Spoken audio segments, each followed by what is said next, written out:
اعوذ باللہ من الشیطان الرجیم بسم اللہ الرحمن الرحیم۔ عزیزان من، آج ستمبر 1984 کی 14 تاریخ ہے۔ سابقہ جمعہ کو عید الاضحیٰ تھی، درس کا ناغہ رہا، تو آج کا درس سورہ الانفطار کی آخری 2 آیتوں سے ہو رہا ہے۔ وہ 82ویں سورت ہے۔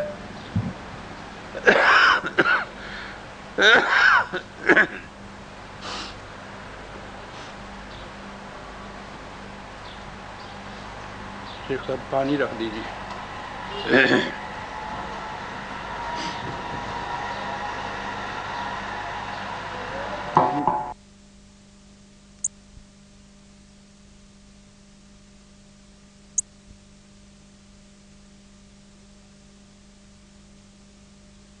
ایک ہی آیت اور قرآن کی ساری تعلیم کا نچوڑ، آپ سوچ لیجئے کہ کتنی اہم چیز ہے جو آ رہی ہے۔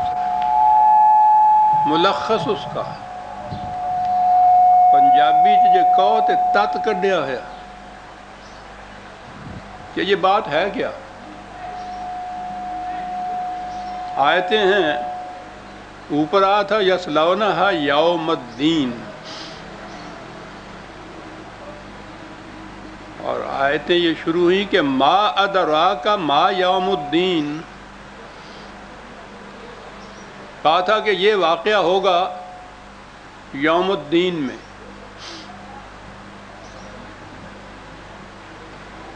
قرآن کریم کا پہلا ورق الٹیے، اس کے انٹروڈکشن میں فاتحہ جسے کہتے ہیں،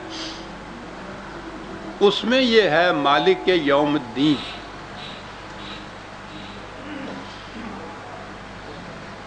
اس کے لیے ہمارے ہاں تراجم یہ ہے، مالک دن جزا کا، اور جزا کا دن قیامت کا۔ تو گویا یہ بات کچھ قیامت کی ہو رہی ہے۔ اور جیسا کہ آپ نے اکثر اب سنا ہوگا درس میں، قرآن کریم کے یہ سارے مقامات جتنے بھی ہیں، ان کو قیامت تک کی اٹھا رکھا ہوا۔ قیامت موجود کی کوئی بات نہیں ہوتی صاحب۔ حالانکہ قرآن اس دنیا میں انسانوں کی ہدایت کے لیے آیا ہے۔ وہ ٹھیک ہے، قیامت، مرنے کے بعد کی زندگی، آخرت، جزا، سزا، وہ اپنے مقام پہ ہے، لیکن وہ اس زندگی کے بعد کی بات ہے۔ وہ اس دنیا میں انسان کو رہنا سکھاتا ہے۔ تو پہلی چیز تو یہ دیکھنی ہوگی کہ یہ اس دنیا میں اس کا کیا تعلق ہے۔ مالک کے یوم الدین، دن، یوم کے معنی دن رکھ لیا، ٹھیک ہے، الدین جزا کا دن، اس کے معنی قیامت رکھ لیا۔ لیکن الدین جو ہے وہ صرف یہ جزا کی بات نہیں، وہ تو نظام زندگی ہے اس کے معنی۔ اور اسی دنیا میں اس الدین کے متعلق بتایا، خود قرآن واضح کر دیتا ہے، کوئی چھوڑتا ہی نہیں ہے انسان کے ذہن پہ کہ ہم لوگ خود کچھ متعین کریں اس کے معنی۔ وہ خود متعین کر دیتا ہے اپنی ساری بات، یہ چیز کہ یہ الدین اس دنیا کے اندر ہی، اور یہ یوم جو ہے وہ دور ہے، عہد ہے، ایج ہے، ایرا ہے الدین کا، وہ دور جس میں الدین غالب ہوگا، دین کا دور جب ہوگا۔ زندگی کے جن ادوار میں سے ہم گزر رہے ہیں، ان کو تو دین سے کوئی تعلق نہیں ہے نا۔ اگرچہ مذہبی پیشوائیت کے اعتبار سے تو لا دینی اتنی ہے کہ سوٹ پہنا ہوا ہے، کرزن فیشن ہے، سگریٹ پی رہا ہے، مغرب کا طرز ہے، تو یہ لا دینی ہو جاتی ہے۔ تو گویا اپنا دور جو ہے جس میں کچھ وضع قطع تراش خراش اس انداز کی ہو جیسا وہ سمجھتے ہیں کہ شرعی ہے، وہ دینی ہو جاتا ہے۔ دینی اور لا دینی یہ نہیں ہے سر۔ قرآن بتا رہا ہے هو الذی ارسل رسولہ بالہدی ودین الحق، خدا نے رہنمائی بھیجی اور دین الحق بھیجا۔ کاہے کے لیے؟ کیا مقصد تھا؟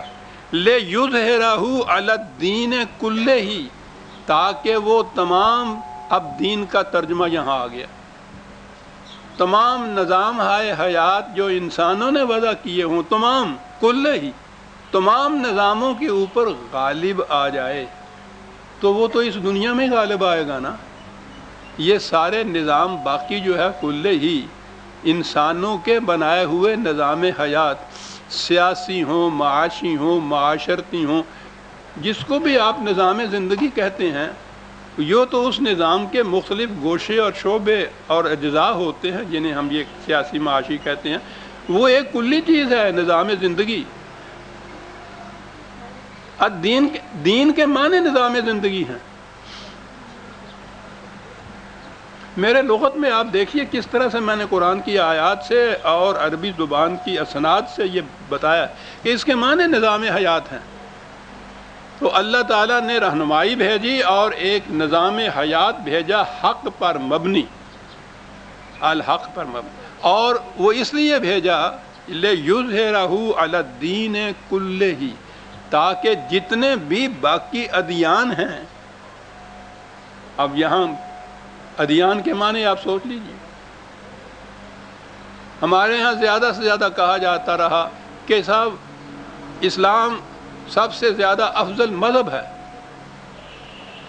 مذاہب کے ساتھ مناظرے ہم کرتے رہے۔ مذہب کا تو لفظی قرآن میں نہیں ہے۔ دین کو مذہب جب بنا لیا تو وہ تو دین ہی نہیں رہتا، یہ نظام حیات ہے۔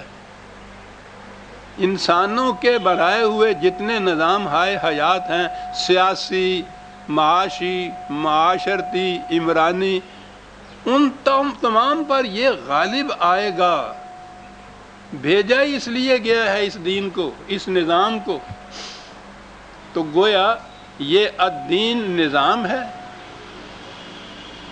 اور وہ نظام ایسا ہے جو دنیا میں باقی ادیان یا باقی نظام ہائے عالم پر غالب آ کر رہے گا۔ تو بات اسی دنیا کے نظاموں کی ہو رہی ہے۔ یوم الدین جو کہا ہے سورہ فاتحہ میں شروع میں ہی، ابتدا میں ہی، وہ دور ہے جس میں الدین غالب آئے گا، اور اس کے لیے ایک ہی خصوصیت بتائی ہے کہ اس میں اختیار اور اقتدار، مالک، صاحب اختیار، صاحب اقتدار صرف خدا ہوگا۔ یہ خصوصیت ہے اس کی۔ باقی ادیان یا نظام ہائے زندگی جو ہیں انسانوں کے بنائے ہوئے، اس میں کسی نہ کسی نوعیت سے انسان صاحب اقتدار اور صاحب اقتدار ہوتا ہے، دوسرے انسانوں پر انسانوں کو اختیار ہوتا ہے۔ یہ شرک ہے۔ تو خصوصیت یہ بتائی شروع میں ہی کہ دین جو الدین ہے، مالک یوم الدین، الف لام والا دین، کہ یہ جو الدین خدا کی طرف ہے، خدا کی طرف سے ہے، تو اس میں خصوصیت اس کی یہ ہے کہ اس میں کسی کا اقتدار نہیں ہوگا سوائے خدا کے۔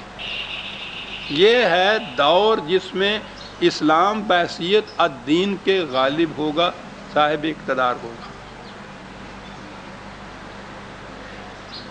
میں نے کہا یہ تھا کہ اس میں قرآن کی تعلیم کا ملخص، وہ ارتکازاً، جوہر، تت، وہ دے دیا گیا ہے۔ یہ ہے کیا؟ قرآن کی تعلیم کیا ہے؟ کاہے کے لیے آتی؟ کیا منتہا ہے؟ یہ میں پھر عرض کروں گا بار بار، آخری پارہ ہے، آخری پارے کی آخری صورتیں ہیں، آخری آیتیں ہیں، آخری بات یہ بات عرض کر رہا ہوں۔